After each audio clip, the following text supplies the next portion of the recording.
സർവശക്തനായ ദൈവത്തിൻ്റെ അതിപരിശുദ്ധ നാമം അതിയായി മഹത്വപ്പെടുമാറാകട്ടെ. കർത്താവിൽ പ്രിയരെ, നിങ്ങൾക്ക് ഏവർക്കും ജീസസ് വോയിസ് മെസ്സേജ് എന്ന പ്രഭാത ദൈവവചന ധ്യാന ശുശ്രൂഷയുടെ പുതിയൊരു എപ്പിസോഡിലേക്ക് സ്നേഹത്തോടെ സ്വാഗതം. അല്പസമയ ധ്യാനത്തിന് ഒരു തിരുവചനം വായിക്കുന്നു. സങ്കീർത്തനം 85 4 തിരുവചനം. ഞങ്ങളുടെ രക്ഷയുടെ ദൈവമേ, ഞങ്ങളെ യഥാസ്ഥാനപ്പെടുത്തണമേ. ഞങ്ങളോടുള്ള അങ്ങയുടെ നീരസം മതിയാക്കണമേ. കർത്താവിൽ പ്രിയരെ, നാം വായിച്ചു കേട്ട 85 സങ്കീർത്തനം 4 തിരുവചനത്തിൽ കോരഹ് പുത്രന്മാരുടെ പ്രാർത്ഥനയാണ് കാണുന്നത്. കോരഹ് പുത്രന്മാർ ദൈവസന്നിധിയിൽ ചെന്നിരുന്ന് പ്രാർത്ഥിക്കുകയാണ്. കാരണമുണ്ട്. കോരഹ് പുത്രന്മാരുടെ ചരിത്രം നാം വായിച്ച് ധ്യാനിച്ചാൽ അവിടെ നാം കാണുന്നത് കോരഹ് എന്ന മനുഷ്യൻ മറ്റു ചിലരുമായി മോശയ്ക്കെതിരായി, കർത്താവിൻ്റെ ദാസനായ പ്രവാചകനെതിരായി സംസാരിക്കുവാനായിട്ട് തുടങ്ങി. ദൈവ കോപം അവൻ്റെ മേൽ, അഥവാ കോരഹിൻ്റെ മേലും മറ്റു ചിലരുടെ മേലും വന്ന് അവർ നശിച്ചുപോയി. ഇത് കണ്ട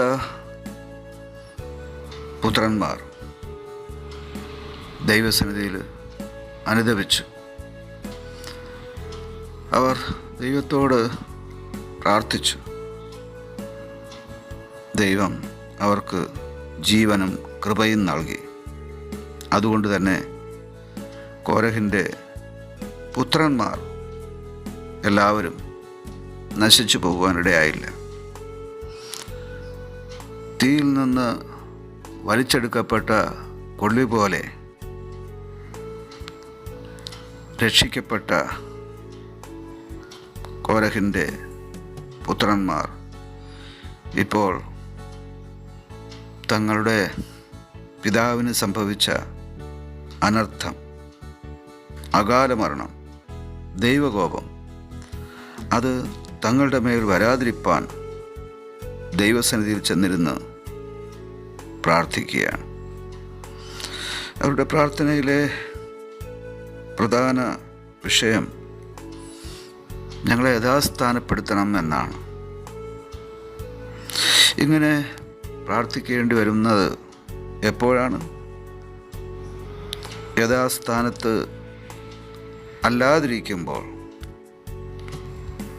യഥാസ്ഥാനത്താക്കണമേ എന്ന് നാം പ്രാർത്ഥിക്കുന്നു. നമുക്കറിയാം, നമ്മുടെ ഭവനത്തിലെ സാധനങ്ങൾ, കട്ടിലിലെ ബെഡ്ഷീറ്റ്, അതുപോലെ വീട്ടിലെ അടുക്കളയിലെ സാധനങ്ങൾ, ഇതെല്ലാം നാം പലപ്പോഴും യഥാസ്ഥാനപ്പെടുത്താറുണ്ട്. അത് അനിവാര്യമാണ്. വസ്തുക്കൾ, സാധനങ്ങൾ യഥാസ്ഥാനത്ത് അല്ലാതിരിക്കുമ്പോൾ നമുക്ക് ഒരു ബുദ്ധിമുട്ട് തോന്നാറുണ്ട്. ദൈവം മനുഷ്യനെ സൃഷ്ടിച്ച് ഈ ഭൂമിയിലാക്കിയിരിക്കുമ്പോൾ ദൈവത്തിൻ്റെ ഹിതം നാം നിറവേറ്റേണ്ടതായിട്ടുണ്ട്. ദൈവഹിതത്തിൽ നിന്നും നാം പുറത്താകുമ്പോൾ നമുക്ക് ആവശ്യമായിരിക്കുന്ന ഒരു കാര്യമാണ് യഥാസ്ഥാനപ്പെടൽ.